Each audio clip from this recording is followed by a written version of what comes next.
यह कहानी एक साधारण युवक के असाधारण बनने की यात्रा है। यह केवल सुबह जल्दी उठने के बारे में नहीं है, बल्कि ये अपने भीतर के अंधकार को चीरकर सफलता के सूर्य को थामने की कहानी है। शहर की गूंजती आवाजों और भागदौड़ के बीच एक छोटा सा कमरा था। वहां हर रात एक युद्ध छिड़ता था। आर्यन, जो अपनी आंखों में बड़े सपने संजोए बैठा था, हर रात 4 बजे का अलार्म लगाता। उसे लगता कि कल उसकी जिंदगी का टर्निंग पॉइंट होगा। लेकिन जब घड़ी की सुइयां 4 पर पहुंचती तो उसका मन उसे फुसफुसाकर वापस गहरी नींद की चादर ओढ़ा देता। ये सिलसिला कई महीनों से चल रहा था। आर्यन एक मध्यम वर्गीय परिवार का सहारा था। उसकी माँ की उम्मीदें उससे जुड़ी थीं, लेकिन उसका अपना आलस्य उसके भविष्य की राह में सबसे बड़ा पत्थर बना हुआ था। एक शाम जब आर्यन अपनी नाकामियों के बोझ से दबा हुआ एक पुराने पार्क में बैठा था, उसकी मुलाकात एक शांत स्वभाव के बुजुर्ग से हुई। आर्यन ने अपनी बेबसी जाहिर करते हुए कहा, बाबा, मैं खुद से हार चुका हूँ।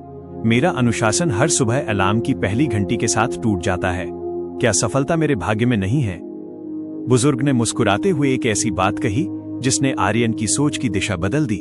उन्होंने पूछा, बेटा, जब तुम्हें किसी जरूरी काम से फ्लाइट पकड़नी होती है या कोई बहुत बड़ा अवसर सामने होता है, तब क्या तुम अलार्म बजने का इंतजार करते हो? आर्यन ने धीमे स्वर में कहा, नहीं बाबा, तब तो उत्साह और डर के मारे नींद पहले ही खुल जाती है। बुजुर्ग बोले, यही रहस्य है। तुम्हारी समस्या अलार्म नहीं है, बल्कि मकसद की कमी है। जिस दिन तुम्हारा लक्ष्य तुम्हारी नींद से बड़ा हो जाएगा, उस दिन तुम्हें कोई बिस्तर पर रोक नहीं पाएगा। उस रात आर्यन ने एक संकल्प लिया। उसने वीडियो में सुने श्री कृष्ण के सूत्रों को अपने जीवन में उतारने का फैसला किया। उसने अपनी डायरी में खून और पसीने की गंध महसूस करते हुए लिखा, आज से मैं अपने मन का दास नहीं, बल्कि अपने भाग्य का निर्माता बनूंगा। उसने अपनी आदतों में 3 बड़े बदलाव किए। एक रात की तैयारी। उसने सोने से पहले 2 गिलास पानी पिया ताकि सुबह शरीर खुद जागने का संकेत दे। 2 दूरी का नियम। उसने अपना फोन बिस्तर से इतनी दूर रखा कि उसे बंद करने के लिए उठकर चलना ही पड़े। 3 भावनाओं का जुड़ाव। उसने अलार्म में अपनी माँ का पसंदीदा भजन लगाया, जो उसे उसके त्याग की याद दिलाता था। अगली सुबह 4 बजे जब संगीत गूंजा, आर्यन के पैर कांपे, मन ने फिर से बहाने बनाए।